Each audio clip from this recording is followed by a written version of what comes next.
bonjour. Je voudrais avant toute chose rendre un vibrant hommage à nos compatriotes de la partie anglophone qui manifestent dans la rue aujourd'hui depuis près d'une semaine. C'est aussi le lieu pour moi d'adresser toutes mes condoléances aux familles durement éprouvées, des familles, des martyrs inconnus de l'histoire, brutalement arrachés à la vie par un régime sanguinaire qui n'a rien à foutre des souffrances de son peuple.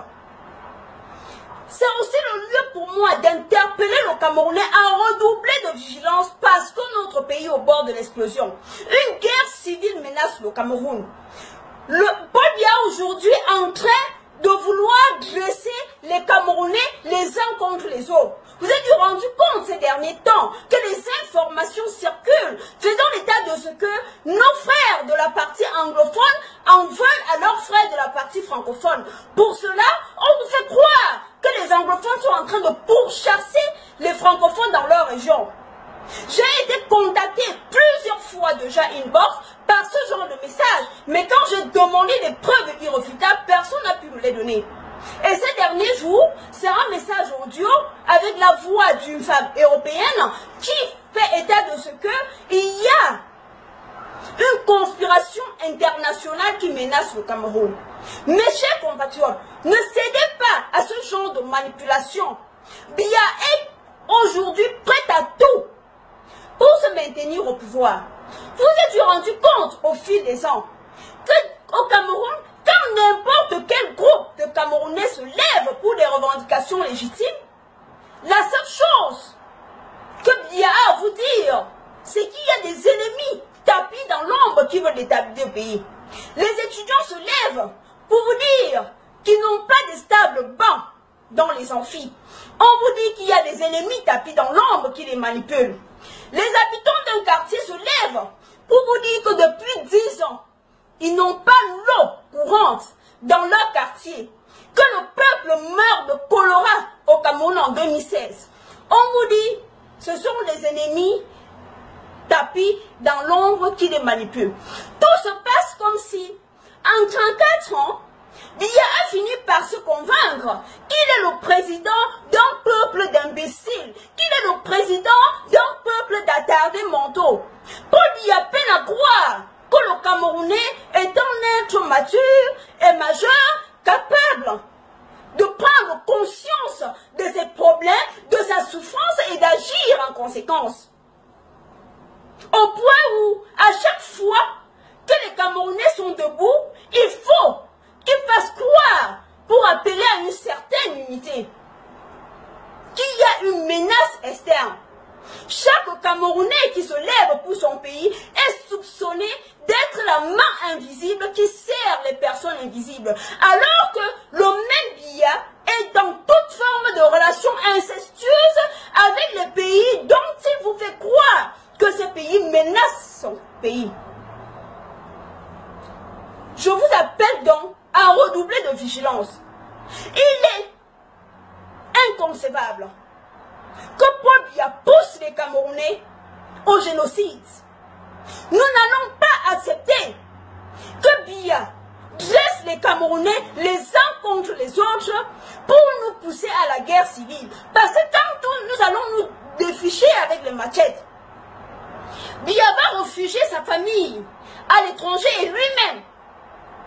Et pendant que nous serons en train de nous entretuer pour lui. Donc maintenant, on est en train de, parce que ce sont les anglophones qui sont dans la rue, on vous dit que les anglophones ont problème francophones.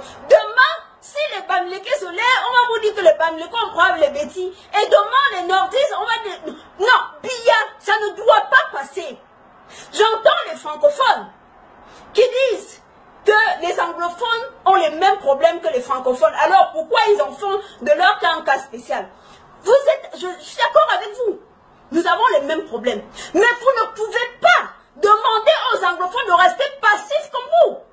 Si nous avons les mêmes problèmes et que vous ne voulez pas prendre action pour résoudre votre problème, n'interdisez pas vos frères anglophones de chercher des solutions aux leurs.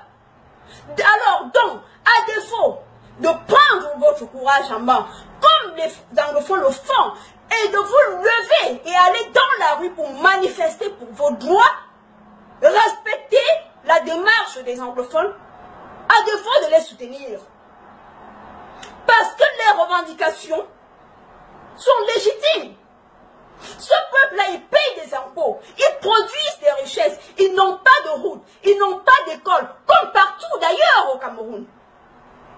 Mais alors, ils doivent s'asseoir et se dire, ouais, parce que les Bamileke, les nordistes, les Bétis ont les mêmes problèmes que nous, alors donc on se conforme. Non! Il est temps de dire stop! Je les comprends quand ils parlent du fédéralisme. Et pour la petite histoire, le fédéralisme, ce n'est pas l'indépendance. Parce qu'ils disent s'ils n'obtiennent pas, ils vont demander l'indépendance. Pourquoi? Ils disent, bon, au lieu que nous produisons des richesses et que nous payons nos impôts à un gouvernement qui ne peut pas prendre en considération nos problèmes, alors autant mieux que nous gérons nous-mêmes nos problèmes. Donc, si nous avons conscience aujourd'hui que nous avons un problème et qui est M. Biya, prenons une action collective. Mes chers compatriotes, Paul Biya a pu asseoir son pouvoir en 34 ans en manipulant le peuple et en dressant les uns contre les autres avec le tribalisme et que sais-je encore. Mais il faut qu'il sache aujourd'hui, comme lui-même il a dit, il nous a appelé la génération Android. Et cette génération Android doit lui prouver que nous avons une vision optique, que nous regardons aujourd'hui en 3D et qui ne peut plus nous manipuler comme il a manipulé nos parents avant nous. C'est terminé. Avec la génération Android, qui regarde la télé en haute définition, qui regarde la télé en 3D, Paul Biya ne peut plus nous manipuler comme avant. Donc, mettons Biya à défaut. Ne cédez pas à la manipulation.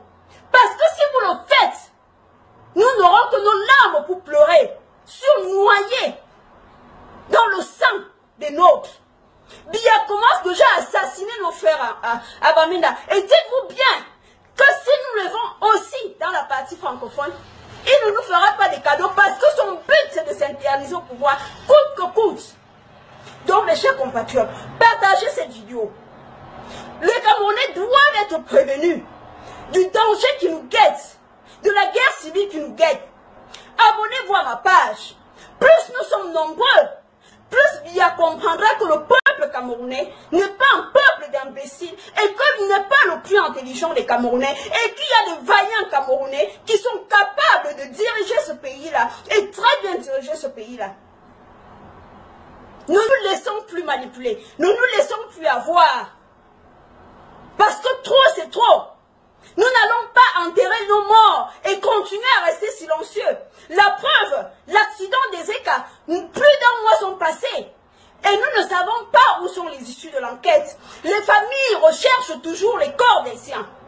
Biya n'a rien à foutre de notre misère. Alors prenons notre destin à main.